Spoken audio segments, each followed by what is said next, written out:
Hello everyone, this is Badal Verma and welcome back to my educational YouTube channel IS Point. I hope you are very well. So today we are going to discuss about Modern India History NCERT Class 8 Chapter 11 Part 3. So let's start student. तो जैसा कि आप लोगों को पता ही होगा, हम लोगों ने अपने प्रीवियस वीडियो लेक्चर्स में बात की थी किस तरीके से जो नेशनल मोमेंट है वो शुरुआत की गई थी उसकी, यानी कि राष्ट्रीय आंदोलन की किस तरह से शुरुआत की गई थी। तो जिन्होंने हमारी पहली वीडियो को नहीं देखा तो डिस्क्रिप्शन बॉक्स में लिंक दिया गया है, आप सभी लोग जाकर हमारी पहली वीडियो को देख सकते हैं। तो आज हम इस वीडियो में बात करने वाले हैं महात्मा गांधी के आगमन के बारे में। तो जैसे कि आप लोगों को पता ही होगा, जब राष्ट्रीय आंदोलन चल रहा था तो उस दौरान महात्मा गांधी एक जन नेता के रूप में सामने आए, जनता के सामने। ऑलराइट, तो गांधी जी की उस समय जो उम्र थी वो 46 वर्ष थी और 1915 में दक्षिण अफ्रीका से वो भारत लौटे थे। तो कब वो सामने आए जननेता के रूप में? 1915 में। तो देखिए अब आगे क्या हुआ। तो आप लोगों को पता ही होगा, जब दक्षिण अफ्रीका से महात्मा गांधी भारत लौटे तो वहाँ पर नस्ल भेदी पाबंदियों के खिलाफ अहिंसक आंदोलन चला रहे थे। कहाँ पर? दक्षिण अफ्रीका में। तो अहिंसक आंदोलन कहाँ चला रहे थे या अहिंसक आंदोलन कहाँ पर चलाया गया? तो दक्षिण अफ्रीका में अहिंसक आंदोलन चलाया गया था। अहिंसक आंदोलन का मतलब होता है बिना किसी हिंसा के आंदोलनों को चलाना। तो देखिए, तो इस बात पर ही वो अंतर्राष्ट्रीय स्तर पर उनकी अच्छी मान्यता थी और लोग उनका आदर करते थे। तो दक्षिण अफ्रीका के आंदोलनों की वजह से ही उन्हें हिंदू, मुसलमान, पारसी और ईसाई, गुजराती, तमिल और उत्तर भारतीय, उच्च वर्गीय व्यापारी, वकील और मजदूर सब तरह के भारतीयों में मिलने जुलने का मौका मिल चुका था। तो देखिए, तो जैसा कि आपने देखा कि एक तरीके से जो गांधी जी थे, तो गांधी जी जब 1915 में भारत लौटे थे दक्षिण अफ्रीका से, तो वहाँ पर वो अहिंसक आंदोलन चला रहे थे। तो काफ़ी बार एग्ज़ाम्स में पूछ लिया जाता है कि अहिंसक आंदोलन जो है, अहिंसक आंदोलन की शुरुआत कहाँ से हुई थी? अहिंसक आंदोलन की जो शुरुआत थी वो दक्षिण अफ्रीका से हुई थी। या घुमा फिरा के क्वेश्चन इस तरीके से भी कर सकता है कि अहिंसक आंदोलन कहाँ चला गया था? तो दक्षिण अफ्रीका में ये चला गया था। ऑलराइट, तो चलिए अब आगे देखते हैं। तो महात्मा गांधी ने पहले साल पूरे भारत का दौरा किया, यानी कि जब 1915 में आए तो पहले साल में पूरे भारत का दौरा किया। दौरा करने का मतलब है हर एक स्टेट के बारे में उन्होंने जानने की कोशिश की, यानी कि पूरे सिस्टम को उन्होंने जानने की कोशिश की आखिर चल क्या रहा है।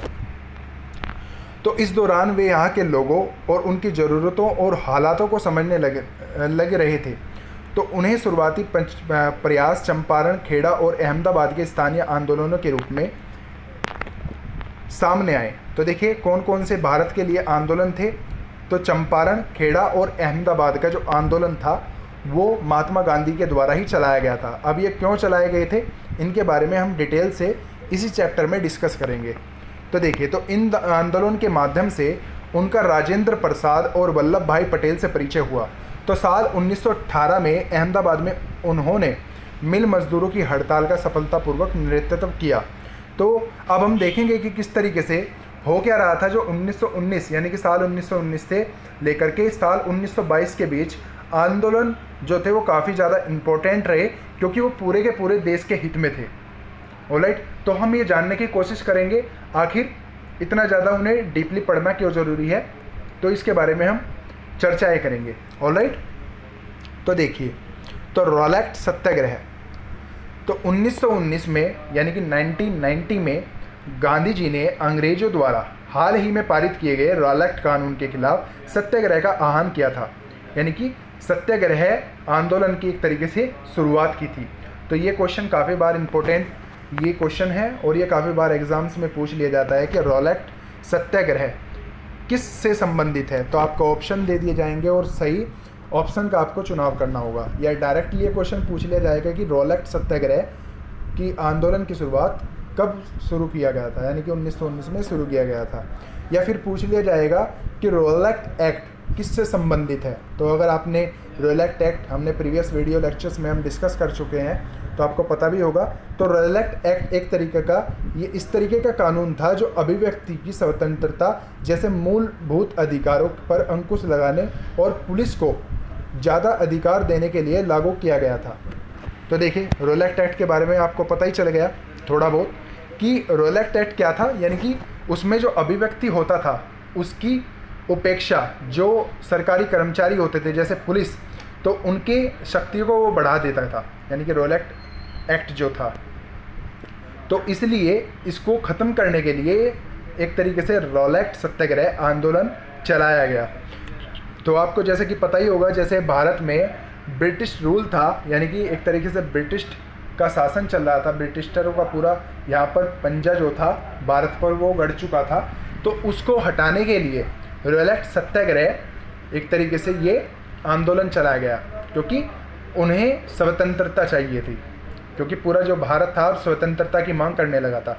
तो आपको पता ही होगा, जब से एक तरीके से जो ब्रिटिश रूल चला था, यानी कि ब्रिटिश रूल की जब से शुरुआत हुई थी, क्योंकि आपको पता ही होगा कि जो ब्रिटिशर थे वो भारत में पहले व्यापार करने के लिए आए और धीरे धीरे से उन्होंने अपनी सरकार ही यहाँ पर जमा दी, और सरकार जमाने के बाद उन्होंने भारत में जो चाहा और जो उन्होंने स्थापित करना चाहा तो वही उन्होंने स्थापित किया। ऑलराइट, परंतु अब जो भारत थे उसी समय से इनका विरोध करने लगे थे, और धीरे धीरे ये विरोध जो थे वो आंदोलनों में तब्दील हो गए थे। तो अब देखिए अब हुआ क्या था। तो इसमें महात्मा गांधी, मोहम्मद अली जिन्ना तथा अन्य नेताओं का मानना था कि सरकार के पास लोगों को बुनियादी स्वतंत्रता पर अंकुश लगाने का कोई अधिकार नहीं है। तो उन्होंने इस कानून को शैतान की करतूत और निरंकुशवादी बताया। तो गांधी जी ने लोगों को आह्वान किया कि इस कानून का विरोध करने के लिए 6 अप्रैल 1919 को अहिंसक विरोध दिवस के रूप में, अपमान व याचना दिवस के रूप में मनाया जाए। तो काफ़ी बार ये भी क्वेश्चन पूछ लिया जाएगा कि 6 अप्रैल 1919 को कौन सा दिवस के रूप में बनाया गया था। तो अपमान या याचना दिवस के रूप में इसे बनाया गया था, या अहिंसक विरोध के दिवस के रूप में ये बनाया गया था। तो देखिए फिर हुआ क्या था। फिर काफ़ी सारी जो हड़तालें थी वो की गई और आंदोलन शुरू किए गए, जैसे कि सत्याग्रह सभा का फिर उस दौरान ही गठन किया गया। तो रोलेट सत्याग्रह ब्रिटिश रूल के खिलाफ पहला अखिल भारतीय संघर्ष था। हालांकि यह मोटे तौर पर शहरों तक ही सीमित था। तो देखिए यहाँ से भी काफ़ी बार क्वेश्चन बन जाता है, जो रोलेट एक्ट था ना, एक तरीके से जो ब्रिटिश रूल चल रहा था, तो उसके खिलाफ एक पहला अखिल भारतीय संघर्ष था। यानी कि अब संघर्ष की जो थी है बड़े पैमाने पर, वो पहले तो होता क्या था, एक तरीके से लोग विरोध करते थे, कुछ लोग ही विरोध करते थे, परंतु जब ये विरोध एक तरीके से पूर्ण तरीके से सामने आया तो ये आंदोलनों का अब जो था पूरे पैमाने पर रूप लेने लगा। तो ये पहला एक तरीके से रोलेट सत्याग्रह पहला अखिल भारतीय संघर्ष के रूप में पहचाना गया। तो 1919 में पूरे देश में जगह जगह पर जुलूस निकाले गए और हड़तालों का आयोजन जो था इस आंदोलन के द्वारा किया गया। तो सरकार ने इन आंदोलनों को कुचलने के लिए दमनकारी रास्ता अपनाया। तो बैसाखी 13 अप्रैल के दिन अमृतसर में जनरल डायर द्वारा जलियांवाला बाग में किया गया हत्याकांड इसी दमन का हिस्सा था। तो देखिए, तो दमन क्यों किया गया, तो आप लोगों को जलियांवाला बाग हत्याकांड याद होगा, जो कि अमृतसर में किया गया था, किसके द्वारा, जनरल डायर के द्वारा, 13 अप्रैल को 1919 को। तो देखिए उसमें आप लोगों को पता ही होगा, जनरल डायर के द्वारा जब ये हत्याकांड किया गया तो कई हजारों लोग इसमें मारे गए थे, जिसकी वजह से भारतीयों का गुस्सा, यानी कि भारतीयों का एक तरीके से आक्रोश जो था वो पनपने लगा था, और एक तरीके से वो पूर्ण तरीके से ब्रिटिश रूल से स्वतंत्रता चाहते थे, यानी कि स्वतंत्रता की पूरी वो अब मांग करने लगे थे। तो इस हत्याकांड में एक तरीके से इसका दमन होता जो था, यानी कि दमन की जो थी एक तरीके से शुरुआत हो गई थी। तो इस जनसंहार पर रविंद्रनाथ टैगोर ने अपनी पीड़ा और गुस्सा जताते हुए नाइटहुड की उपाधि वापस ब्रिटिश गवर्नमेंट को लौटा दी थी। तो देखिए पहले हम चित्रों के बारे में देख लेते हैं, क्योंकि चित्रों में काफ़ी ज़्यादा इंपॉर्टेंट ऑथेंटिक नॉलेज के रूप में हमें बताई गई होती है। तो पहले हम चित्र 6 के बारे में देख लेते हैं। तो देखिए, तो चित्र 6 में क्या बताया गया है। तो नटाल कांग्रेस के संस्थापक डरबन, दक्षिण अफ्रीका, जो कि 1885 का ये चित्र है। तो 1885 में अन्य भारतीयों के साथ महात्मा गांधी ने नस्ली भेदभाव का विरोध करने के लिए नटाल कांग्रेस का गठन किया। तो देखिए काफ़ी इंपॉर्टेंट क्वेश्चन यहाँ से हमारा बन गया है कि नस्ली भेदभाव का विरोध करने के लिए गांधी जी ने किस गठन का एक तरीके से विरोध किया था। तो नटाल कांग्रेस, सॉरी ये क्वेश्चन थोड़ा गलत हो गया। तो देखिए फिर से इसको समझने की कोशिश करते हैं। तो देखिए, तो महात्मा गांधी ने एक तरीके से नस्ली भेदभाव को ख़त्म करने के लिए, विरोध करने के लिए नटाल कांग्रेस का गठन किया था। तो ये क्वेश्चन इसलिए इस तरीके से पूछ लिया जा सकता है कि नस्ली भेदभाव को ख़त्म करने के लिए महात्मा गांधी ने किस समिति का गठन किया था? तो एक तरीके से नटाल कांग्रेस का गठन किया था। तो इस चित्र में हम देख सकते हैं कि गांधी जी को हम इसमें पहचान सकते हैं। वह पिछली कतार में ठीक बीचों बीच कोट और टाई पहने हुए दिखाई दे सकते हैं। ऑलराइट, तो ये देखिए, तो जैसे कि आप ये पहचान पा रहे होंगे। तो चलिए अब आगे देखते हैं। तो चित्र 7 में देखते हैं क्या बताने की कोशिश की गई है। तो देखिए, तो ये वही परिसर है जो कि अमृतसर में जनरल डायर के द्वारा 13 अप्रैल 1919 में जो हत्याकांड हुआ था, तो उस दौरान की ये चित्र है, यानी कि एक फ़ोटो है। तो जब ये हत्याकांड हुआ था तो उस दौरान लोगों की सभा पर गोली चलाई गई थी। तो बाद में इस चित्र पर लोग जो है दीवार पर एक तरीके से गोलियों के निशानों की तरफ इशारा कर रहे हैं। ऑलराइट, तो इसमें एक नाइटहुड शब्द भी आया। तो नाइटहुड का मतलब क्या होता है? तो देखिए, तो जो ब्रिटिश राजा रानी होते हैं तो उनकी तरफ से किसी व्यक्ति की अप्रतिम व्यक्तिगत सफलता या जनसेवा के लिए दी जाने वाली उपाधि को नाइटहुड कहा जाता है। ऑलराइट, तो चलिए अब आगे देखते हैं। तो रॉलेट सत्याग्रह के दौरान लोगों ने ब्रिटिश शासन के खिलाफ हिंदुओं और मुसलमानों के बीच गहरी एकता बनाए रखने के लिए प्रयास किए। तो महात्मा गांधी भी यही चाहते थे, क्योंकि देखो सभी लोग यही चाहते थे।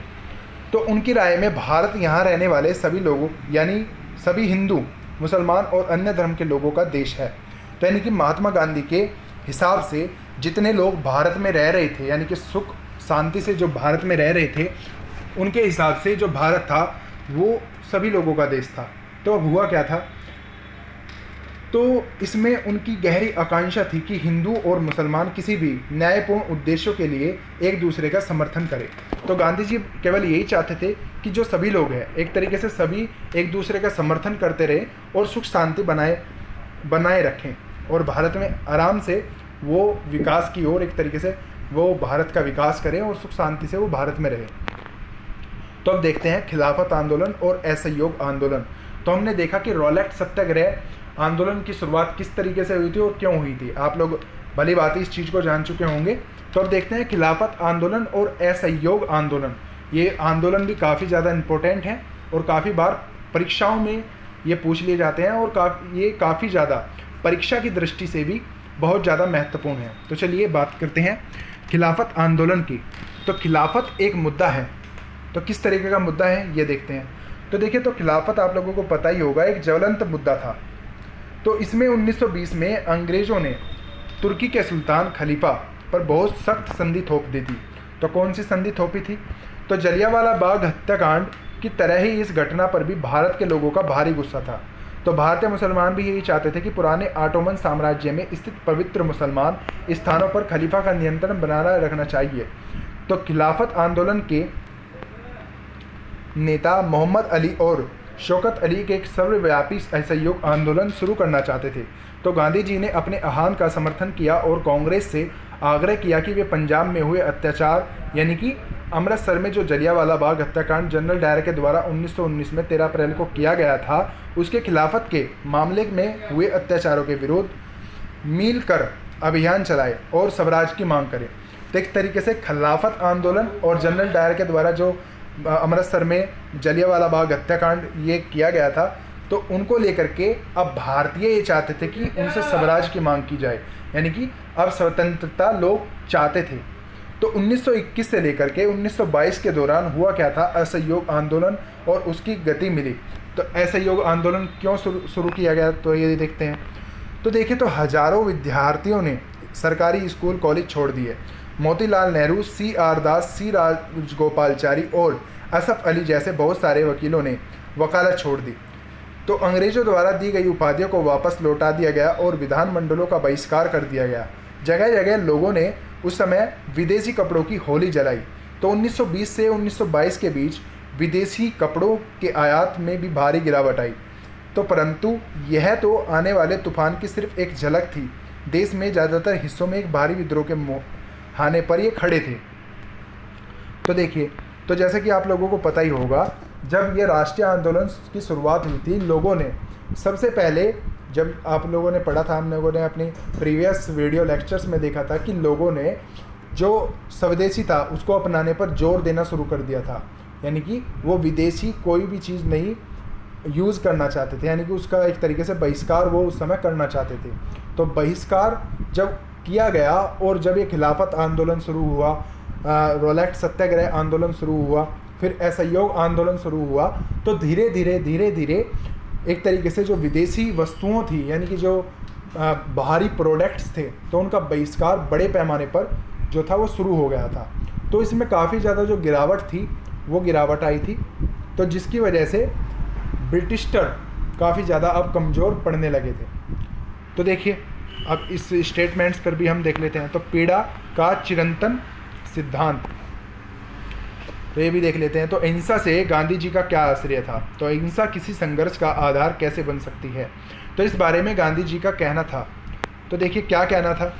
तो प्रतिफल की मामूली सी भी इच्छा किए बिना लगातार अच्छे काम करते जाना से अहिंसा का जन्म होता है। यही अहिंसा का सबसे अमूल्य सबक है। दक्षिण अफ्रीका में मैंने अन्याय और अत्याचारों को रोकने के लिए उद्देश्य से पीड़ा से अनंत सिद्धांतों का सीख लिया है। तो इसके सकारात्मक आश्रय अहिंसा से, इसके लिए आपको किसी भी व्यक्ति के हाथों खुशी खुशी पीड़ा सहने के लिए तैयार रहना चाहिए और आप किसी के प्रति दुर्भावना नहीं रखोगे, यहाँ तक कि अपने साथ बुरा करने वालों के साथ भी नहीं। तो एक तरीके से जो गांधी जी थे वो अहिंसा को सपोर्ट करते थे, और कुछ लोग भी थे जो स्वराज के लिए हिंसा को सपोर्ट करते थे, यानी कि हिंसा से एक तरीके से वो स्वराज चाहते थे, और कुछ लोग अहिंसा से वो स्वराज चाहते थे भारत में। तो आप लोगों को आगे पढ़ने को मिलेगा कि नरम दल के नेता और गरम दल के नेता। तो जो नरम दल के नेता थे वो अहिंसा से आंदोलनों को चलाते थे, और जो गरम दल के नेता थे वो हिंसा से आंदोलनों को चलाते थे, जिसके चलते ही भारत को एक तरीके से स्वराज, एक तरीके से स्वतंत्रता प्रदान की गई। तो चलिए अब आगे बात करते हैं। तो लोगों की पहल कदमी, तो जैसा कि आप लोगों को पता ही होगा, कई जगहों पर जो लोग थे एक तरीके से ब्रिटिश रूल का अहिंसक विरोध किया था। तो लेकिन कई स्थानों पर विभिन्न वर्गों और समाजों ने गांधी जी के आह्वान के हिसाब से अपने अर्थ निकाले और इस तरह से रास्ते अपनाए जो गांधी जी के विषयों से मेल नहीं खाते। तो सभी जगह लोगों ने अपने आंदोलन को स्थानीय मुद्दे के साथ जोड़कर आगे बढ़ाया। तो आइए हम कुछ उदाहरणों के विचार करते हैं। तो कौन कौन से वो उदाहरण थे और किस तरीके से लोगों की पहलकदमी अब इसको लेकर के शुरू हुई। तो जैसे कि हम लोगों ने देखा था, खेड़ा गुजरात पाटीलदार किसानों ने अंग्रेजों द्वारा थोपे गए भारी लगान के खिलाफ अहिंसक अभियान चलाया था। तो अहिंसक अभियान, ये काफ़ी ज़्यादा इम्पोर्टेंट क्वेश्चन यहीं से बन जाता है कि अहिंसक अभियान किसके द्वारा चलाया गया था और क्यों चलाया गया था। तो खेड़ा गुजरात और पाटीलदार किसानों और अंग्रेजों के द्वारा थोपे गए भारी लगान को हटाने के लिए, यानी कि भारी लगान को विरोध करने के लिए अहिंसक अभियान चलाया गया था। और तटीय आंध्र प्रदेश और तमिलनाडु में भीतरी भागों में शराब की दुकानों की घेराबंदी की गई थी। तो आंध्र प्रदेश के गुहार जिले में आदिवासी और गरीब किसानों ने बहुत सारे वन सत्याग्रह किए। इन सत्याग्रहों में कई बार चरकीय शुल्क अदा किए गए और अपने जानवरों को जंगल में छोड़ देते थे। तो उनका विरोध इसलिए था क्योंकि औपनिवेशिक सरकार, यानी कि औपनिवेशिक सरकार ने वन संसाधनों पर उनके अधिकारों को बहुत सीमित कर दिया था। तो उन्हें यह यकीन नहीं था कि जो गांधी जी हैं उन पर लगे कर कम करा देंगे और वन कानूनों को ख़त्म करा देंगे। तो बहुत सारे जो वन थे उस समय, तो किसानों ने स्वराज का ऐलान कर दिया। तो क्योंकि उन्हें उम्मीद थी कि गांधी जी राज जल्दी ही स्थापित होने वाला है। तो एक तरीके से गांधी राज, एक तरीके से गांधी के द्वारा जो नीतियां भारत पर लागू की जा रही थी, यानी कि अहिंसा से, तो वो जल्दी ही लागू होने वाला है। यानी कि लोगों का भी जो भरोसा था वो बन गया था। ऑलराइट, तो पहले हम देखते हैं कि घेरेबंदी किसको कहते हैं। तो लोगों को किसी इमारत या दुकान में जाने से रोकने के लिए किया जाने वाला विरोध प्रदर्शन घेराबंदी कहा जाता है। फिर महंत, यानी कि सिख गुरुद्वारों के धार्मिक कर्ता धर्ता को महंत कहते हैं। तो महंत किसे कहते हैं, ये काफ़ी ज़्यादा शब्दावली के ऊपर भी क्वेश्चन पूछ लिए जाते हैं यूपी पीसीएस में, यानी कि राज्य लोक सेवाओं में और यूपीएससी में काफ़ी ज़्यादा शब्दावली से भी प्रश्नों को पूछ लिया जाता है। देखिए जो जैसे कि गैर कानूनी बेदखली, तो पटाईदारों को उनके पट्टे से जबरन और गैर कानूनी ढंग से निकाल देना गैर कानूनी बेदखली कहलाता था। ऑलराइट, तो अब देखते हैं। तो सिंध, यानी कि मौजूद पाकिस्तान। तो जैसा कि आप लोगों को पता ही होगा कि कुछ समय पहले जब पाकिस्तान का बंटवारा नहीं हुआ था, यानी कि साल 1947 से पहले जो सिंध था तो वो भारत का एक हिस्सा था। आप लोगों को ये भली बात ही पता होगा, यानी कि इंडियन सब कॉन्टिनेंट्स का ही एक हिस्सा था। तो जब भारत 1947 में एक तरीके से अलग हो गया था, यानी कि भारत पाकिस्तान का एक तरीके से बंटवारा हो गया था, तो सिंध जो था वो मौजूदा पाकिस्तान में एक तरीके से चला गया था। तो उसमें मुसलमान जो व्यापारी थे और किसान थे वो खिलाफत के आह्वान पर बहुत उत्साहित थे। तो बंगाल में भी खिलाफत सहयोग के गठबंधन ने ज़बरदस्त सांप्रदायिक एकता को जन्म दिया और राष्ट्रीय आंदोलनों को कई नई ताकत प्रदान की। तो देखिए तो और क्या हुआ, तो पंजाब में सिखों की अकाली आंदोलन ने अंग्रेज़ों की सहायता से गुरुद्वारे में जमे बैठे भ्रष्ट महंतों को हटाने के लिए आंदोलन चलाया। तो भ्रष्ट महंतों को हटाने के लिए कौन से आंदोलन की शुरुआत की गई थी, तो अकाली आंदोलन की शुरुआत जो है पंजाब में सिखों के द्वारा अकाली आंदोलन महंतों को हटाने के लिए शुरुआत की गई थी। ये काफ़ी ज़्यादा इम्पोर्टेंट है, आप ये नोट भी कर सकते हैं। तो यह आंदोलन असहयोग आंदोलन से काफ़ी घनिष्ठ रूप से जुड़ा हुआ दिखाई देता है। असम में गांधी महाराज की जय के नारे लगाते हुए चाय बागान मजदूरों ने अपनी तनख्वाह के इजाफे की मांग शुरू कर दी थी। तो देखिए एक तरीके से जब लोग, मतलब आपने देखा ही होगा कि जब एक तरीके से स्वतंत्रता की ओर जा रहे थे और जब उन्हें दिख गया कि हाँ कि हमारा भी कोई है, यानी कि हमारे लिए भी आवाज़ उठाने वाला कोई है, तो एक तरीके से गांधी महाराज की वो जय हो करने लगे एक तरीके से। तो इस तरीके से वो उन्हें सम्मान देने लगे। तो चलिए अब देखते हैं कि क्या क्या आगे हुआ। तो अंग्रेजी स्वाभिमित्व वाले बगानों की नौकरी छोड़ दी और उनका कहना यह था कि जो गांधी जी हैं वे यही चाहते हैं कि उस दौर में बहुत सारे जो असमिया वैष्णव गीता में कृष्ण की जगह गांधी राज का यशयान किया जाना, तो वैष्णव गीता और कृष्ण की जगह गांधी राज का यशगान किया जाने लगा था। तो उस दौरान एक तरीके से गांधी जी जो थे वो इतना ज़्यादा पॉपुलर हो गए थे क्योंकि उस समय एक तरीके से देश को आज़ादी दिला रहे थे। तो कुछ लोग उनको इस तरीके से महान मानते थे, और महान वाली बात भी थी क्योंकि वो एक तरीके से अहिंसा का रास्ता अपनाते थे। क्योंकि हिंसा से तो कुछ भी एक तरीके से हो सकता है, परंतु अहिंसा का रास्ता अपनाते हुए अपनी बात को मनवा लेना और आंदोलनों को पूर्ण तरीके से पूर्ण करना, ये काफ़ी ज़्यादा अहम बात है जो कि गांधी जी में ये काफ़ी ज़्यादा महत्वपूर्ण हम लोगों को दिखाई देती है। तो चित्र 8 में हम देखते हैं गांधी जी की जनता से उपजी एक छवि। तो जनता में उपजी छवि में महात्मा गांधी को अक्सर एक देवी शक्ति के रूप में दिखाया जाता रहा था। तो इस तस्वीर में वह कृष्ण के सारथी बने हैं और मार्गदर्शन कर रहे हैं। वह अंग्रेजों के खिलाफ युद्ध में अन्य राष्ट्रवादी नेताओं का मार्गदर्शन कर रहे हैं। तो देखिए तो स्वराज मंदिर, तो देखिए तो स्वराज मंदिर ये आप देख ही सकते हैं। तो किस तरह की ये चित्र है जो आप इस पर अपनी स्क्रीन पर देख पा रहे होंगे। तो चलिए अब बात करते हैं जनता के महात्मा। तो इन उदाहरणों के आधार पर हम देख सकते हैं कि कई जगह के लोग गांधी जी को एक तरह का मसीहा मानते थे, एक तरीके के, यानी कि देव्य रूप में भी उन महात्मा गांधी को पूजने लगे थे कुछ लोग। तो ऐसा व्यक्ति मानते थे जो उन्हें मुसीबतों और गरीबी से छुटकारा दिला सकता है। तो माने भी क्यों ना, एक तरीके से गांधी जी ने काफ़ी अच्छे काम किए थे और अहिंसा का रूप और अहिंसा का रास्ता उन्होंने अपनाया था।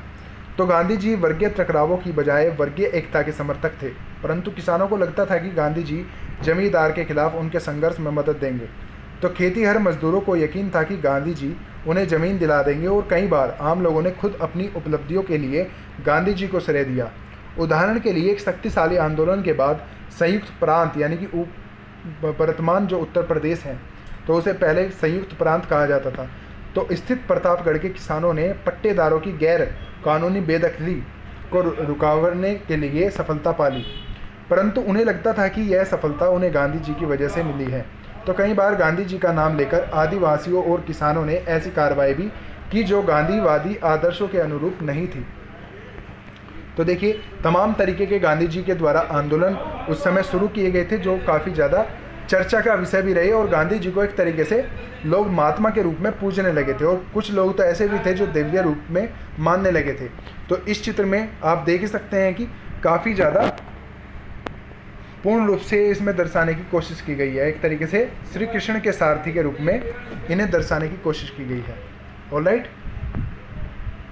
तो आई होप कि आप लोगों को गांधी जी से जुड़ी इन तथ्यों के बारे में जानकर काफ़ी ज़्यादा अच्छा लगा होगा, और आई होप कि आपको ये वीडियो काफ़ी ज़्यादा अच्छी लगी होगी और आपके लिए काफ़ी ज़्यादा इन्फॉर्मेटिव भी रही होगी।